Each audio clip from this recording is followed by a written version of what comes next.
up you guys, it's Nassim here. Now after using the Samsung Galaxy Z Fold 3 for about 10 months now, the one thing that kept coming to my mind after using it on a day-to-day basis was the simple statement that I think explains the Z Fold 3 pretty perfectly. And that statement is, I think that the Galaxy Z Fold 3 is a great phone, but it still needs work. And I say this because the Galaxy Z Fold 3 is a phone that can do everything. It has dual screens that aren't missing out on any features. It has a futuristic style that will revolutionize the phone industry. It has an amazing battery that lasts longer than a lot of other phones. And it has an amazing processor that is able to handle many power-heavy apps with no lags whatsoever. And even though the Z Fold 3 has all this going for it, I think that there are some things that it needs to fix with its next phone if it wants to compete with some of the newer folding smartphones. I would like to see a bigger front display. I would like to see a less noticeable crease. I would like to see a less taller screen. And I would like for it to be a little bit more durable if Samsung wants to continue having the best foldable phone. And even though there are some areas where the Z Fold 3 needs work, I want to share my experience with you guys so that you can decide whether or not this phone is worth it or not. And now the first thing that I wanted to look at when it comes to the Z Fold 3 was the inner and outer display. Now the Galaxy Z Fold was ahead of its time because the inner and outer display, it basically had two phones in one. Like right here, when we look at the front screen, you can see that I'm able to do anything on it like any other regular phone. I can use it to make calls, send texts, browse through social media, and even check up on emails. And I really like this screen because it basically gave me options. Like if I didn't feel like unfolding my phone and using the big screen, I had the choice to instead use my smaller screen to get things done. And it also had a really high quality screen. Like right here, you can see me scrolling through Instagram and it looks just as good as any other phone. I would usually use it a lot whenever I was out somewhere and needed to do a task, or whenever I was in bed laying on my side scrolling through emails. The screen was something that I got used to, but it still feels kind of weird. Like when you compare it to a regular phone, it's much more skinnier, which wasn't always good. And also, for example, some apps can look really weird due to them not adjusting to the software.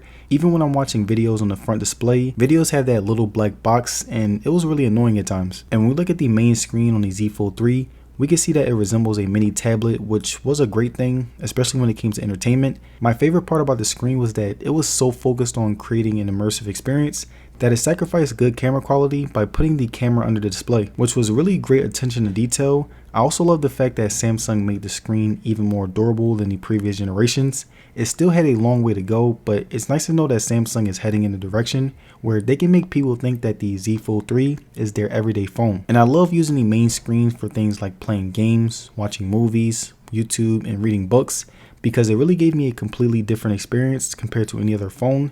I also really love the fact that it had an amazing resolution and had a realistic sharpness to it. There were also times where I would get those huge blank spots, and again, that would be pretty annoying because I wanted much more screen real estate to enjoy what I was watching. And to show you guys what I mean, here are some examples of me watching videos and playing games on both screens.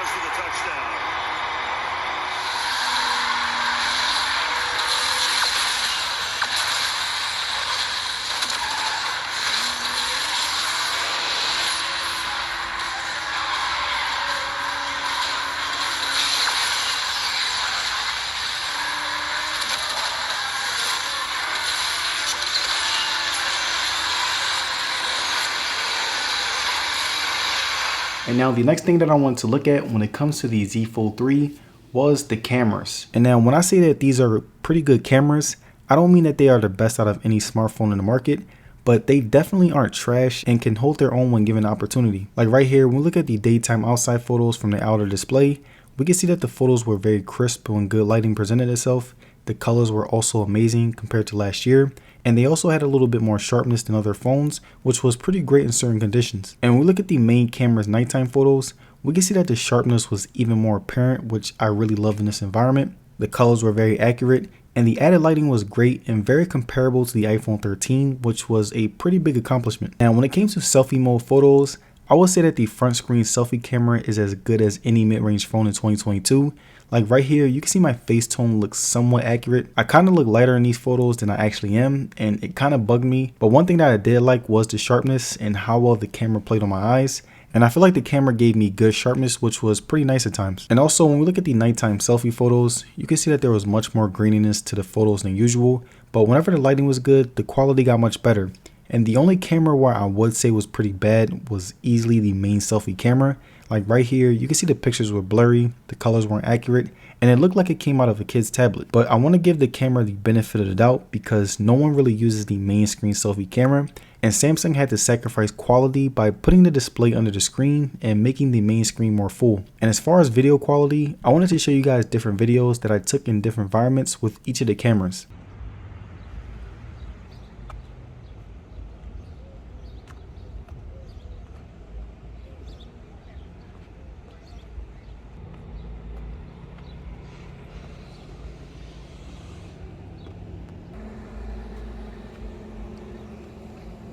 And now the next thing that I want to look at when it comes to the Z Fold 3 was the battery.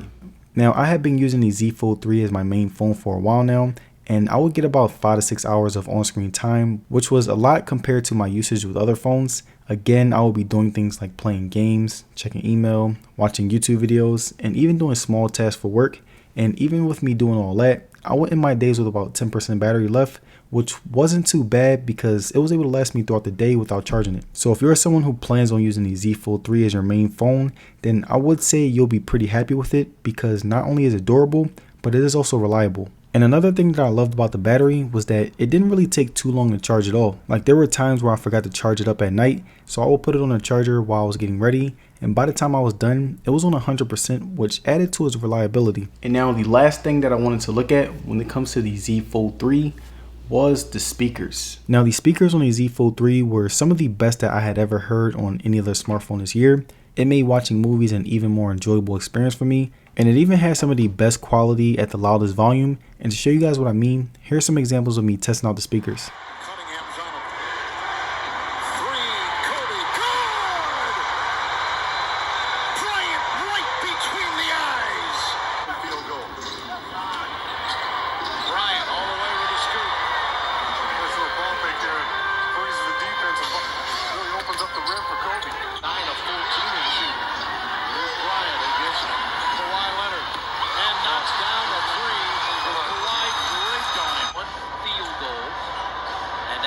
George in the air and hits the three. And he did a good job. I thought Paul guarded. So here's my final question. Should you buy the Galaxy Z Fold 3? Well, if I'm being honest, I will say no, because the Z Fold 4 is coming out pretty soon and you can wait and see if that one is a huge improvement.